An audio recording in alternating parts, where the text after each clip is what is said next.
So here's an idea that kind of harkens back to a crossover ship that I always love coming back to, and that is Toffee and Lord Dominator, which you can't argue they made canon. They did. They totally did.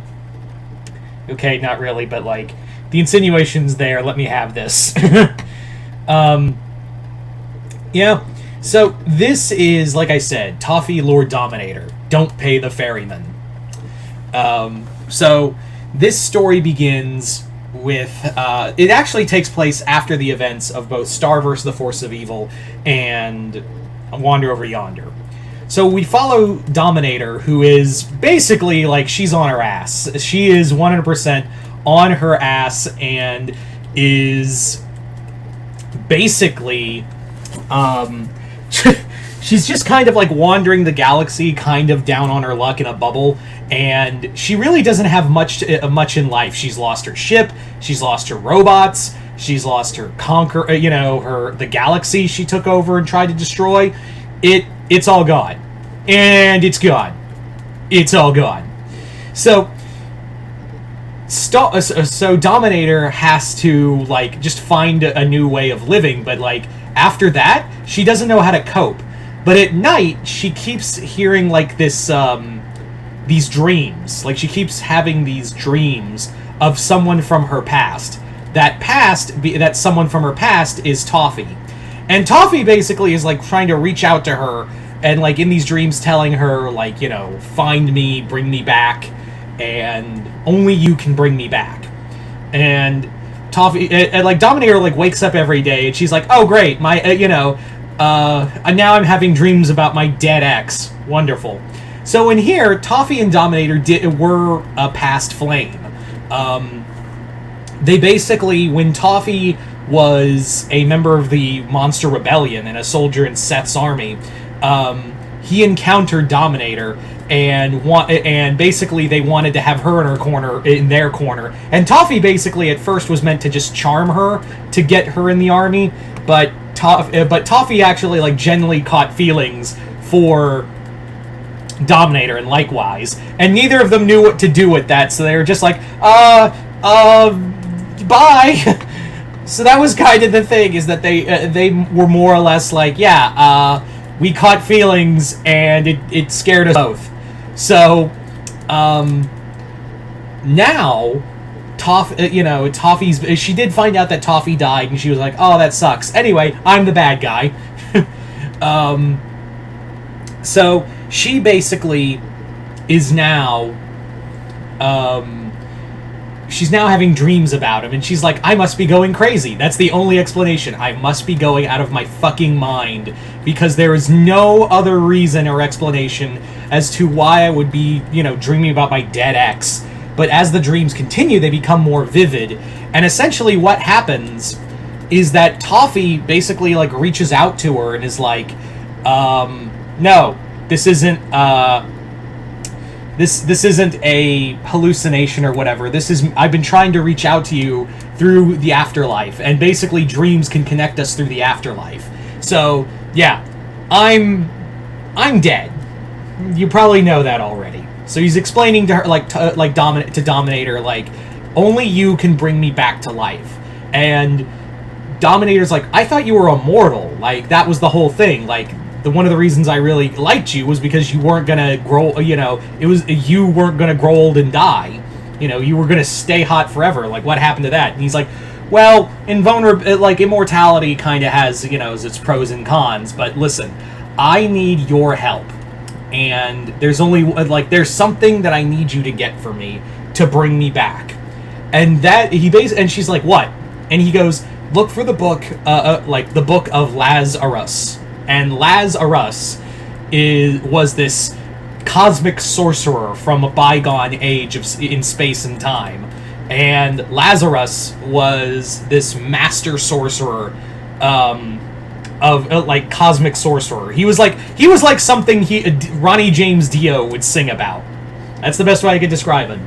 And Lazarus created a Technonomicon. That's what he called it. He created this thing called the Technonomicon, and it's basically a data spell book. and in it are all the magical spells he had. And what did Lazarus specialize in? He specialized in resurrection. Obviously, the name kind of gave it away. So Toffee has asked Dominator to go find the Book of Lazarus in order to resurrect him. So that's what but she basically is like, look, Toffee, I don't know if you don't know this already, but I don't have an army. I don't have a power armor anymore. And he's like, it doesn't matter. You are still Dominator, and you will always dominate. Go out there and bring, only you can use this to bring me back. And she's like, okay, do that. So Dominator basically, like, the first thing she does is like, well, I can't do this looking like a sad sack of shit. So the first thing I'm gonna do is go rob an armory. And that's what she does. She basically robs a armory that belonged to the Gem Empire. Yep, this is a multi-crossover now. Ha, suckered you into it. And she robs an armory, takes all their guns, and proceeds to, for shits and giggles, shatter several gems. So now the Gem Empire, the homeworld wants her dead now, but they can't find her, so they instead, send a bounty hunter to go get her. And that bounty hunter they send is Dane. Now, if you don't know who Dane is a character from the Power Rangers comics. He was like Lord Zedd's right-hand man for a hot second. So Dane is sent to go hunt down Lord Dominator. While Dominator, her next line is to find find a planet that Lazarus existed on. There is a planet that Lazarus was home to. It was called Charon. And Charon, obviously the realm, the Lake of the Dead, or the Ferryman, I should say, excuse me. The Ferryman of the Dead. That Charon was a wayward planet that only some people knew. And the one person Dominator has a good idea as to who probably knows where that world is the Galaxy Police Force, since they have like a database on every planet. So she attacks that and sneaks out with the information, and Charon is on the edge of the galaxy. The Galaxy Police Force is now on her ass, and she's just like, she doesn't care because she wants Toffee. She realizes she wants Toffee back. And whenever she gets to sleep, Toffee's like there to like help guide her. And even in her mind, she's like, this either better be the real thing, and I'm gonna get some by the end of this, or I have officially gone insane. Like, there's no in between. Either this is real or it's not. So, Dominator finally, while being hounded by Dane and the Galaxy Police Force, eventually Dominator does find her way to Charon. And Charon, I'm not trying to say Karen, it's Charon or Charon. There's multiple pronunciations. And she gets there to the planet and now has to fight her way through the acolytes of Lazarus. And yeah, they're all cosmic, so they're using like space magic to fight her, and she's just blasting her way like goddamn Lobo.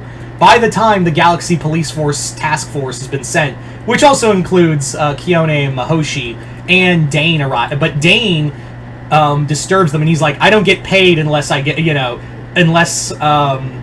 I get her. I can't have her arrested. So Dane fights and kills several members of the task force, while Dominator goes and finally gets her hands on the book.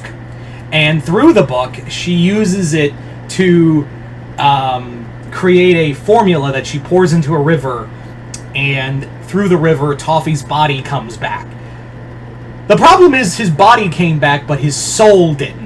So Toffee goes full like Lazarus formula, resurrected Jason Todd on several people, killing and even eating some of those people in the process.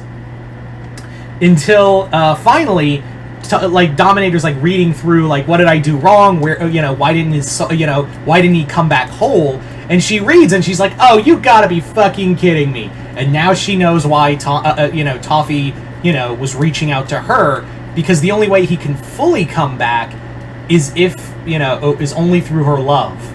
And she's like, I don't love anybody. And, like, Kyone's like, you idiot. Obviously you love him. Go fucking kiss him or something. So, Dominator, they pin down Toffee, and she kisses him, and his soul returns to his body fully. So, but now, Toffee's there, and he's just like, thank you, thank you. And he calls her by her real name, Dekendra. And now, the two of them team up and just whip ass.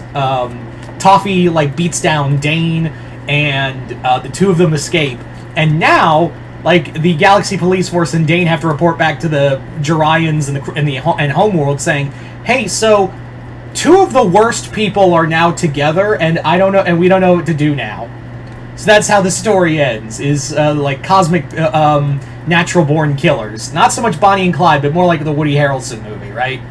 Anyway, so you guys tell me in the comments below, what did you guys think of this story? Did you guys like it, hate it? Comment below, let me know. Other than that, hope y'all enjoyed this. I'm Mr. Multiverse. I'll see you next time in the Multiverse.